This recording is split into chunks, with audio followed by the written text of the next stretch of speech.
오늘은 도법스님과 중간학자인 함정 신상한 박사님을 모셨습니다.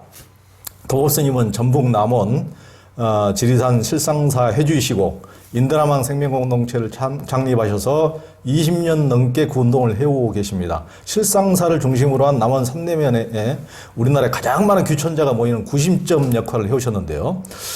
또 우리 신상한 박사님은 1980년대 학생운동을 하시다가 이제 감옥에도 한 2년 다녀오시고 국립 선방에 돈도 안 내고 묵으시다가 그리고 이제 인도로 떠나서 이제 시성 타고르가 설립한 비스바 바라티 대학에서 티베트와 산스크리트를 공부하고 캘커타 대학에서 용수보살의 제2의 붓다라는 용수보살의 중간사상을 전공해서 박사학위를 받고 비스바 바라티 대학 인도 티베트과에서 티베트 스님들에게 중간사상을 가르치시다가 10여 년 전에 귀국했습니다.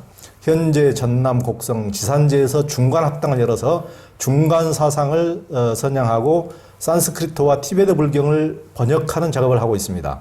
이 두 분이 이번에 대담집을 냈습니다. 스님, 제 생각은 다릅니다. 이 책입니다.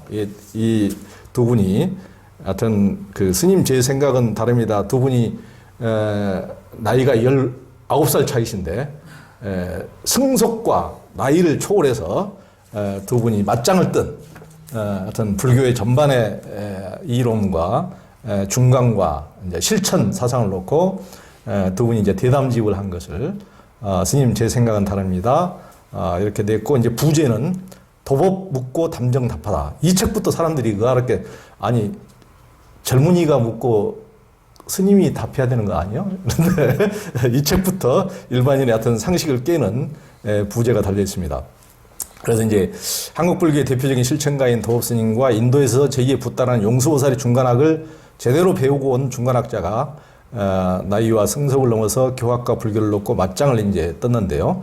두 분을 모셔서 오늘 여기 실상사 휴유당에서 이제 여담법석을 마련했습니다. 스님, 신 박사님 안녕하세요. 안녕하세요. 우리 저기 지금 여기에 만장하신 관객들까지 지금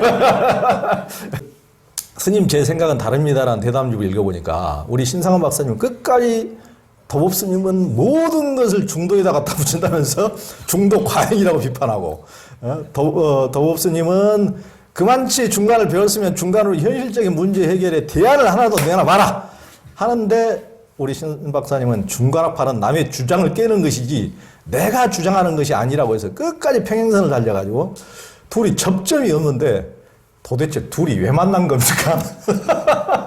시절 인연이죠. 시절 인연. 불안당이라고 하는 이제 불교를 우리말로 얘기해보자.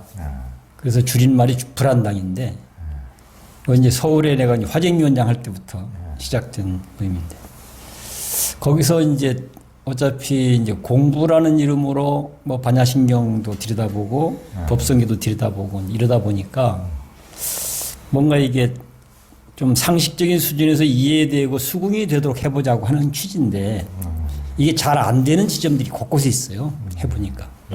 그러니까 이것에 대한 답을 찾기 위해서 이제 중론도 뒤적거려보고 뭣도 뒤적거리고 이러거든요. 근데 마침 그때 당시 중론을 뒤적거리고 볼 때요.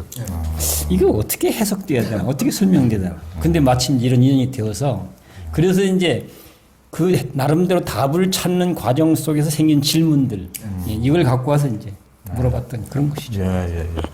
하여튼 그 아까 그렇지 않아도 이 책 서문에 우리 신상한 박사님께서 이 책을 읽으신 분들이 도법스님과 자기를 놓고 신성한 판정승이라고 해주길 바란다 이렇게 해서 내가 그걸 딱 읽고 나서 일단 방송을 몽댕이 3방 신상한 박사한테 때리고 나서 시작을 나왔어요. 그 모든 학문의 그 발전은 하여튼 그 도전하고 개기고 덤비고 엉겨 묻는 데서 있으니까 이렇게 부처님도 내 말을 그대로 니들은 따라라 그대로 수구리 고개 못 숙여 이러신 분이 절대 아니잖아요. 저런 정신으로 한번 도전하고 한번 네 스스로 이렇게 가슴이 체득됐을 때 그 길을 따라야지 절대로 권위 있는 사람이 한다고 그래서 그대로 따라서는 안 된다는 게 부처님이 다른 이 세상의 위대한 성인들하고 독특하게 다른 점이니까 제가 멍덩이 세대 안 떼고 봐주는 걸로 하겠습니다. 부처님 말씀대로. 일단 그 우리 신상원 박사님께 먼저 여쭙겠는데요. 그 책의 대담이 이제 중간학에 초점이 맞춰져 있으니까 이제 우리 신 박사님께서 먼저 이제 답을 해주셔야 할 것 같은데, 신 박사님이 이제 80년대 학생운동을 하면서 2년 징역살이도 하고 떠나서 이제 파미르 고원과 카라코람 산맥을 넘어서 무진장 이렇게 험준한 산맥을 넘어가지고 여하튼 파키스탄, 인도, 히말라야를 엄청나게 이렇게 순리한 얘기를 이제 이번에 한겨레 출판사에서 또 책으로 나오는데, 아이간 말도 못하게 아이간 부잡하게 돌아다녔어요. 아이간 부잡하게 아이간 나도 부잡하게 돌아다녔지만은 나보다 훨씬 더 부잡해요. 정말. 그래서 타고르가 세운 학교여서 이제 산티니케탄, 저도 가봤습니다만 평화로운 도시인데 거기에서 이제 공부를 하고 또 그 캘커타 대학에 가서 용수 보살의 중간 사상으로 박사학위를 받았는데, 왜 용수의 중간을 공부하게 됐습니까?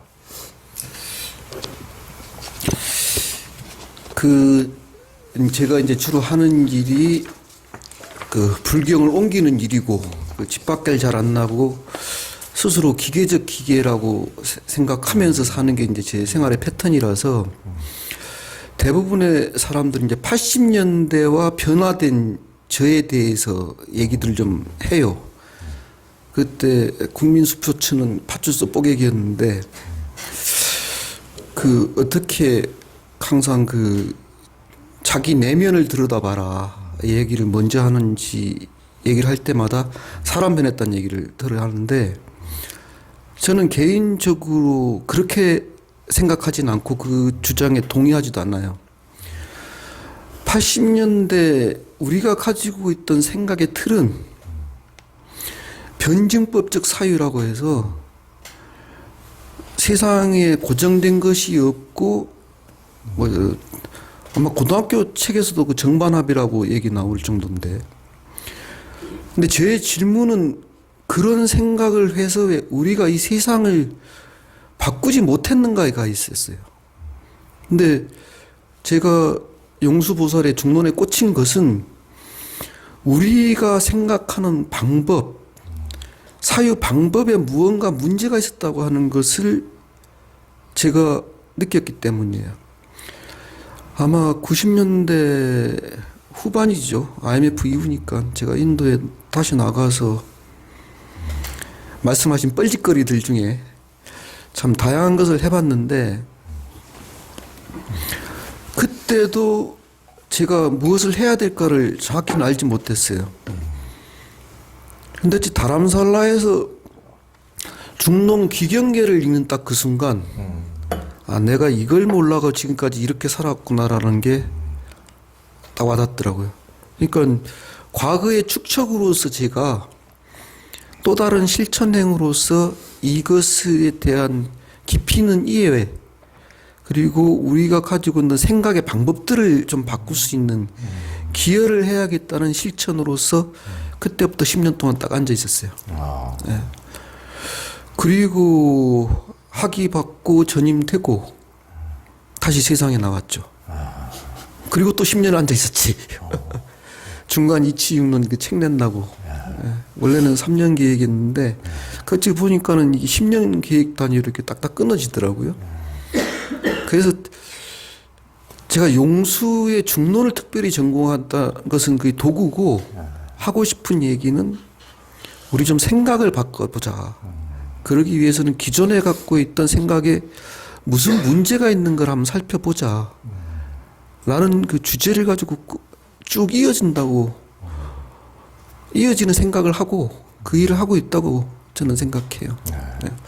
그러니까 이제 스님들도 그런데 저도 가방끈이 워낙 짧아가지고 가방끈 긴 사람들한테 상당히 주눅이 들긴 하는데, 특히 엉덩이로 주로 이제 힘을 보여주는 사람들, 딱 앉아있는 것도 10년씩 앉아있고 막 이렇게 그런 사람들한테 상당히 주눅이 드는데, 우리는 발발거리고 카드 돌아다녀가지고, 우리 생긴 것은 우리 신상원 박사님이 그렇게 안 생겼는데, 보면은 진짜 예전에 함양의 종림 스님하고 고반지에서 살 때도 보면은, 저도 이제 앞으로 농사 지으면서 조금 살고는 싶은데, 제가 지어봐야 아무리 크게 잡아봐야 한 50평 정도 질 것 같은데, 우리 신 박사님은 한 500평씩 지어버리니까 그렇게 큰 농사를 지는 것은 눈에 보이지 않아서 그렇지. 그 완전 일 덩어리인데 그것을 묵묵히 땀 흘리면서 할 수 있다는 것은 그래서 공부해가지고는 공부에서는 내가 내공을 잘 모르겠는데 농사 짓는 걸 보고는 야, 저게 좀 내공이 있네 하면서 약간 짐작을 언뜻 보긴 했습니다.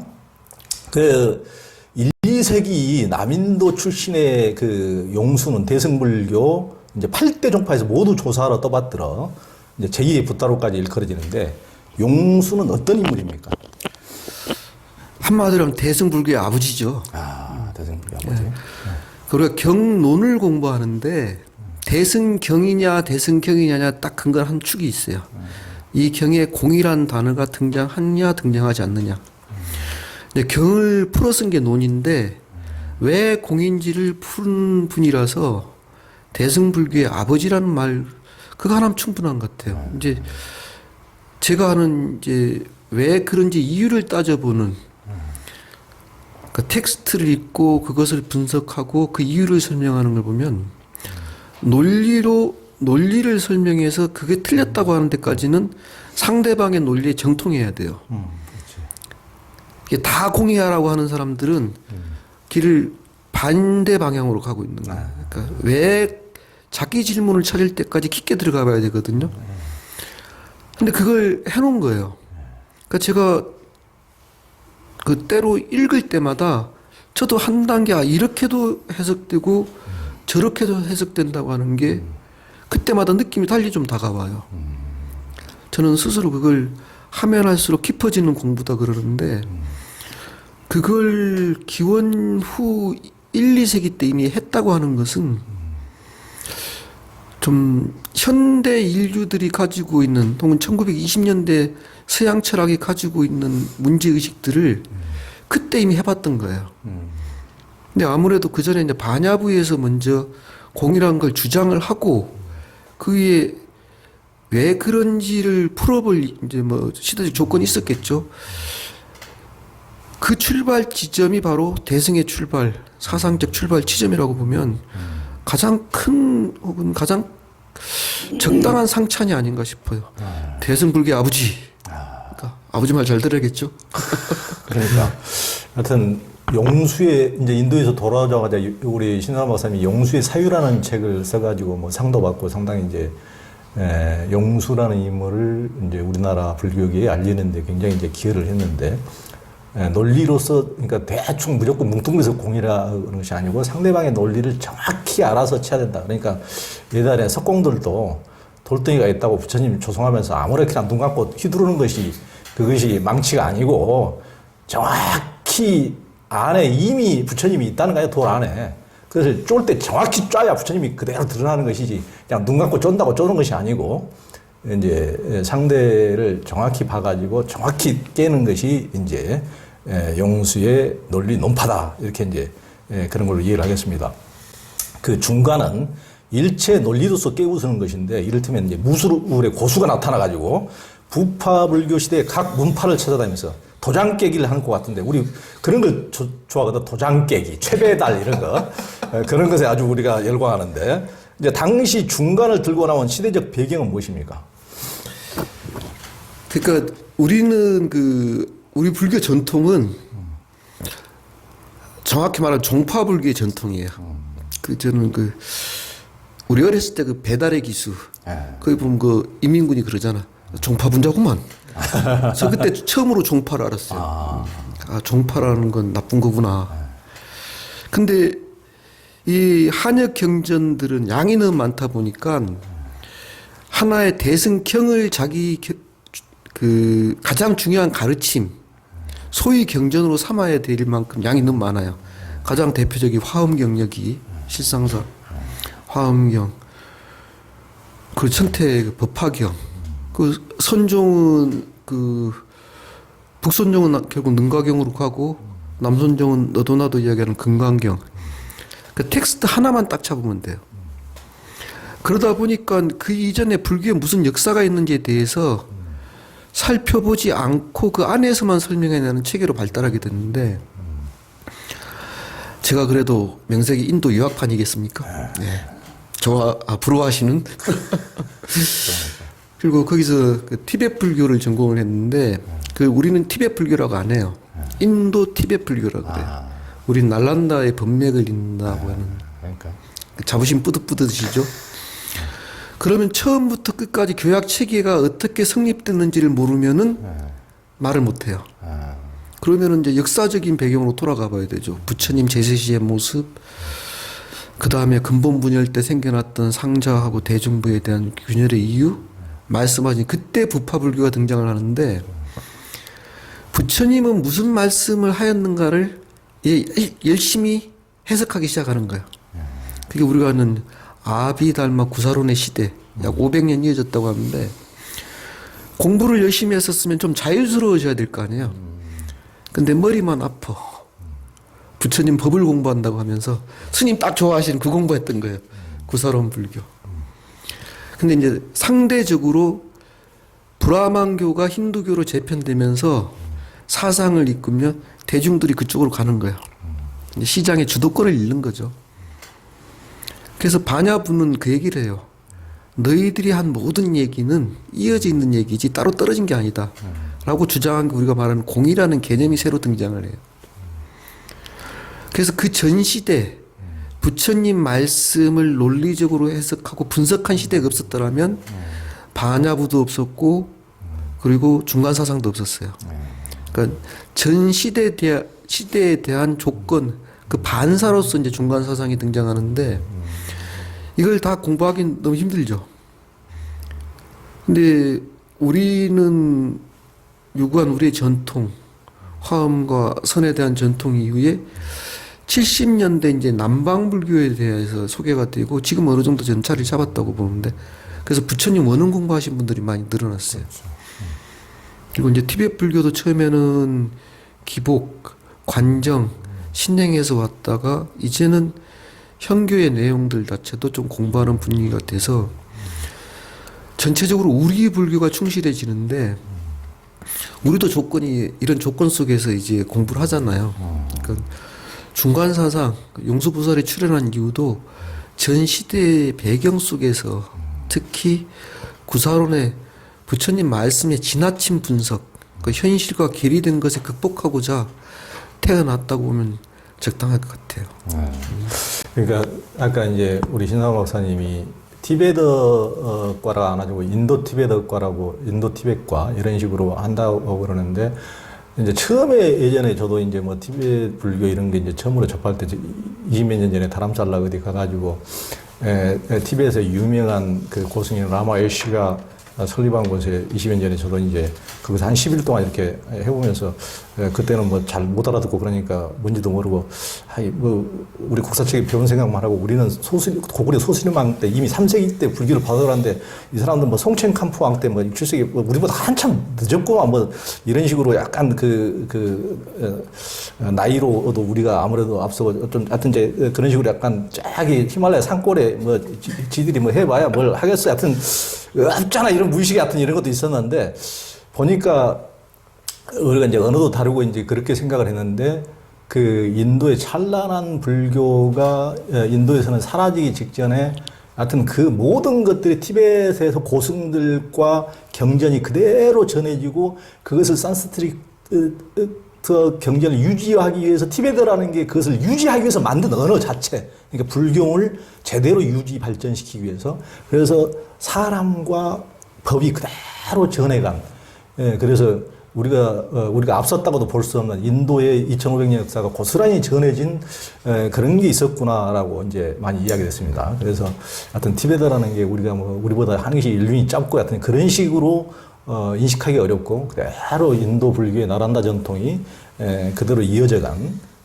그런 게 있고 이제 그걸 이제 공부해서 그 타고르가 세운 대학에서 우리 이제 신상원 박사님도 티베트 스님들이 굉장히 공사상과 중간사상을 굉장히 중요하게 여기는데 티베트 스님들에게 중간사상을 이제 가르치다 온 거죠. 그리고 이제 용수가 인도 역사상 그 유일무이하게 북인도를 장악했던 이제 남인도 정권, 삿다 비하나 왕조의 가우띠바 푸트라, 이런 이제 샷다 까르티니 왕, 또 이름도 복잡해. 그 왕의 종군사였다고 하는데, 이를테면 이제 제갈량이나 징기스칸의 책사인 야일초제 같은 군대 총 그 전략가였다면은 책사였다면은 실제 논리로만 깬 것이 아니고 삶에서도 이렇게 칼 들고 창 들고 이제 도장 깨기를 한 인물이 아닙니까? 예. 그런 인물이지 뭐나 머리만 쓰고 산 줄 알았더니 그것이 아니. 그러니까 그 중간 사상의 위대한 스승들을 보면 제 명예 죽은 사람이 없어요.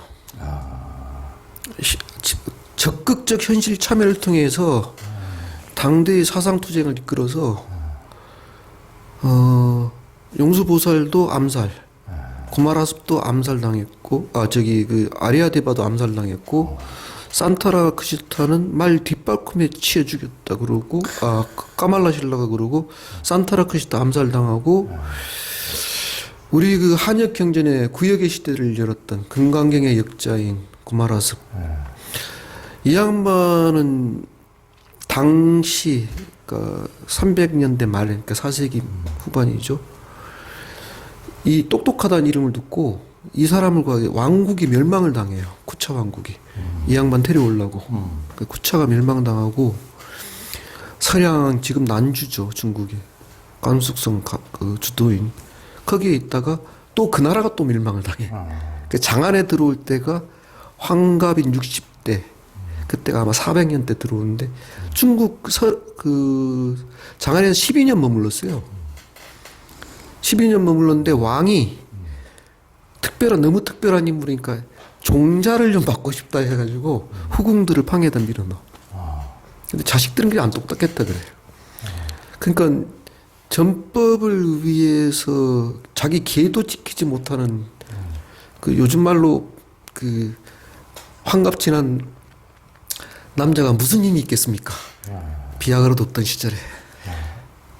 근데 그때 저는 그 제자한테 들려준 얘기가 좀 와닿아요. 항상 이 중간학파 얘기를 할 때마다 내 가르침을 새겨 들으라고. 그러니까 자기는 더 이상 계를 못 지키는 처지가 됐지만 왕국이 멸망당했지.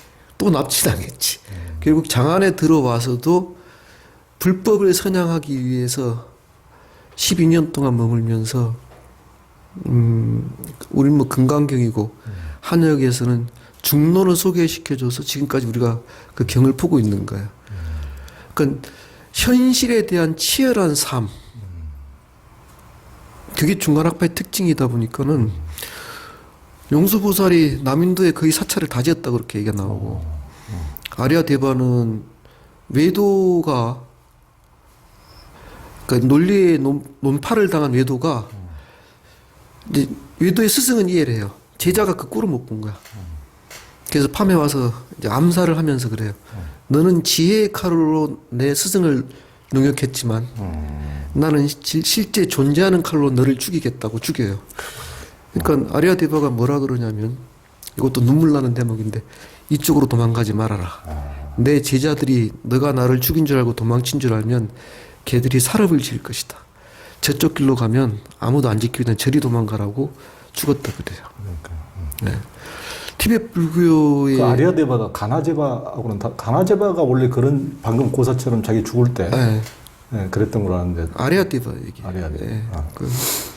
그러니까는 이론이 끝난 그 지점의 실천행 자체를 사셨던 분들이라 우리가 논리 그러면은 뭐 서로 떨어진 무언가라고 생각하는데 삶을 위해서 그 논리가 필요했던 거예요. 가장 철저하게 부처님 가르침을 살기 위해서는 구사론 갖고는 안 된다는 거예요.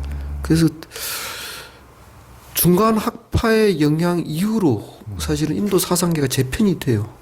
그게 지금까지 이어졌다 저는 생각하는데 물론 좀 해석마다 좀 다른데 그래서 공부를 한다고 하는 것을 중간 학파는 현실의 삶에 대한 자기 직시로 그냥 해석을 해요. 네. 근데 용수 얘기하다 보니까는 계속 뭐 고마라습 얘기까지 오는데 지금도 이어진다는 얘기를 생각하니까 좀 짠한 그 뭐라 그러죠? 좀 울림 그런 생각이 드네요. 삶에 대한 울림. 예. 근데 보통은 이제 그러면 용수가 이렇게 현실적으로 책사 노릇을 하고 침략 정쟁에 어떤 일조를 한 것은 불교의 어떤 사상의 그걸 통해서 현실적인 판도를 통해서 불교의 사상 판도를 바꾸기 위한 의도가 있었다는 네, 그것도 있지만 이후에 이제 인도는 정복 전쟁 시기에 정복지를 어떻게 다루는지에 따라서 달라져요. 그러니까 아쇼카도 마찬가지죠. 칼린가 전투 때 시체가 산을 누르고 피가 강을 이룬 다음에 불법을 받아들이잖아. 자기 뭐랄까요, 그 적군을 죽인 그 살업을 저지른 그것에 대한 참회로서 불법 받아들이는데, 근데 용수보살은 남인도 이제 불법을 선양하고 북인도까지 이를 때 종군사하고 난 다음에 이 왕국이 그렇게 유지가 못 돼요.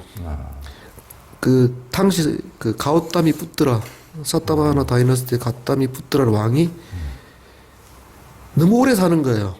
그래서 왕세자가 나도 왕 한번 해보고 싶어요 그래. 그래서 자기 모친인 왕비한테 자기 모친한테 물어요.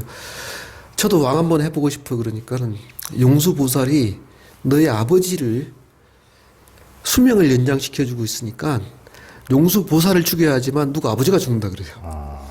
그러니까 이 왕세자가 용수보살을 그 얘기를 듣고 용수보살을 죽이려고 그래요. 자꾸 칼로 목을 쳐도 안 떨어지더래. 그래서 한 얘기가 너 왜 나 죽이려고 그러냐. 그러니까 당신이 죽어야 우리 아버지가 죽고 우리 아버지가 죽어야 내가 왕이 돼서 그런다. 그러니까는 내가 너 소원을 들어는 줄 수 있으나 그러면 너의 왕국이 멸망할 것이다. 그래도 하겠네. 그래도 왕을 하고 싶대요. 그러면 칼로 내 목을 자르지 말고 저기 이제 있는 갈대풀로 내 목을 그어라. 그럼 내 목이 떨어질 것이다. 그래요. 그래서 우리는 보통 그 아리아데바가 그 자기 목숨을 바쳤다고 하는데 실은 용수보살도 그런 식이에요. 그래서 사타바나 왕조는 2대가 못 가요. 50년 이상이 못 가요. 그래서 바로 멸망하는데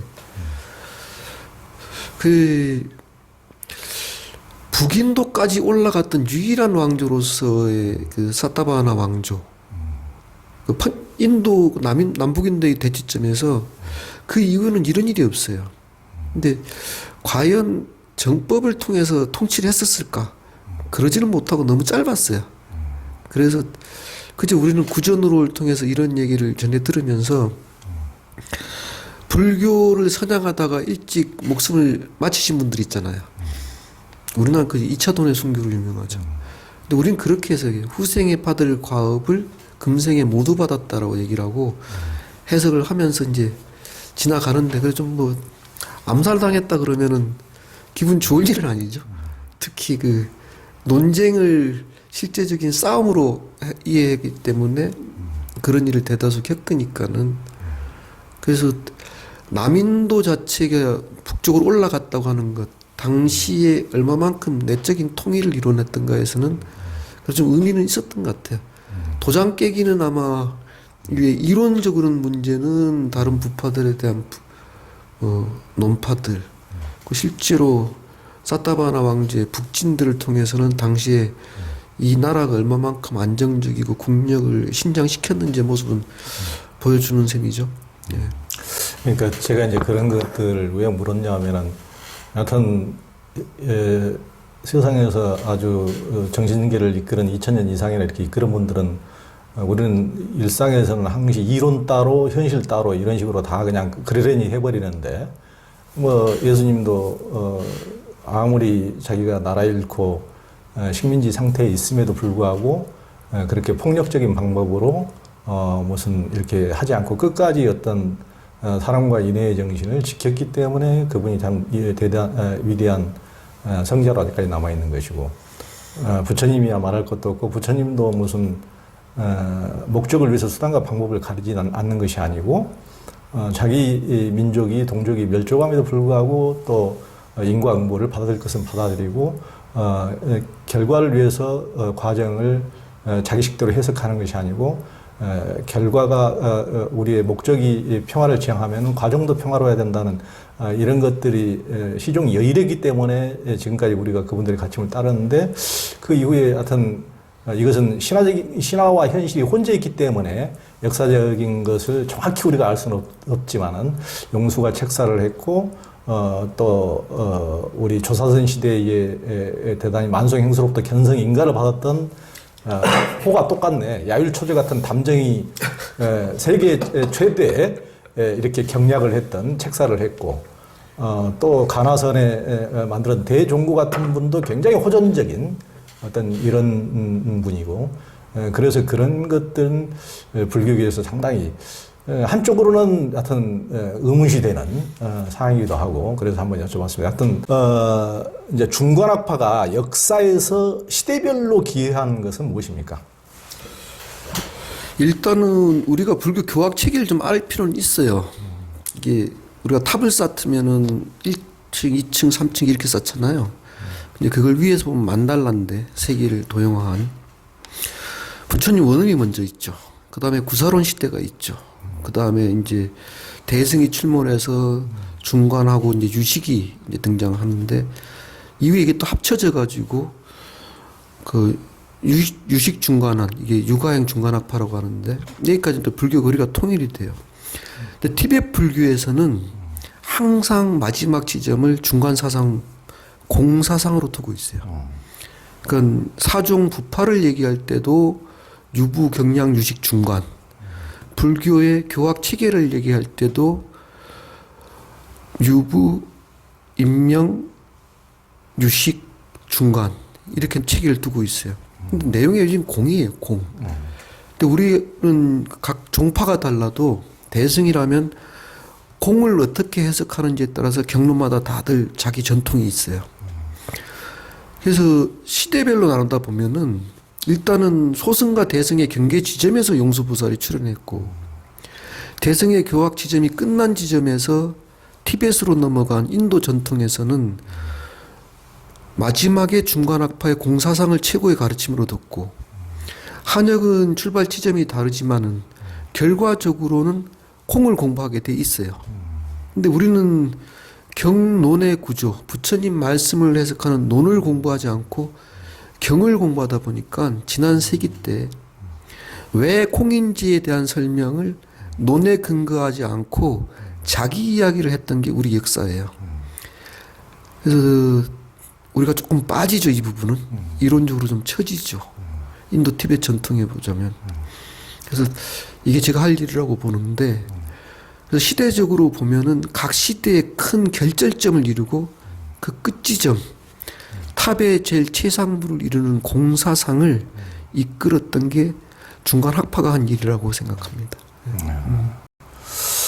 하여튼 논이라는 게 우리가 이제 경률론소 이렇게 하니까 이제 경만중하고 뭐 논소 우리 뭐 육조 스님의 법보단경은 왜 경이라고 그러고 우리 원효 스님도 우리 생각으로는 해능 스님 못지않게 고승으로 왜 좀 우리 원효 스님도 경이 안 되고 논도 아니고 소지 한참 수준이 낮은 것 아닌가 이런 식으로 하여튼 이제 그 단계를 보면 그렇게 보기 쉬운데 하여튼 그 이제 종교적으로 굉장히 전승을 그대로 있는 그대로 아무런 의심 없이 그냥 수용만 하는 것이 아니고 자기식대로 해석하고 자기식대로 받아들이고 해석해보고 그러면서 결국은 이제 그것을 자기화 시키는 과정에서 굉장히 그건 중요한 가장 어떻게 보면 그냥 있는 그대로 앵무새처럼 따라하는 것보다도 그것이야말로 법을 제대로 인식하는 논이나 소가 그래서 굉장히 경못지 않게 수종한 것이 아닌가 이런 생각이 듭니다.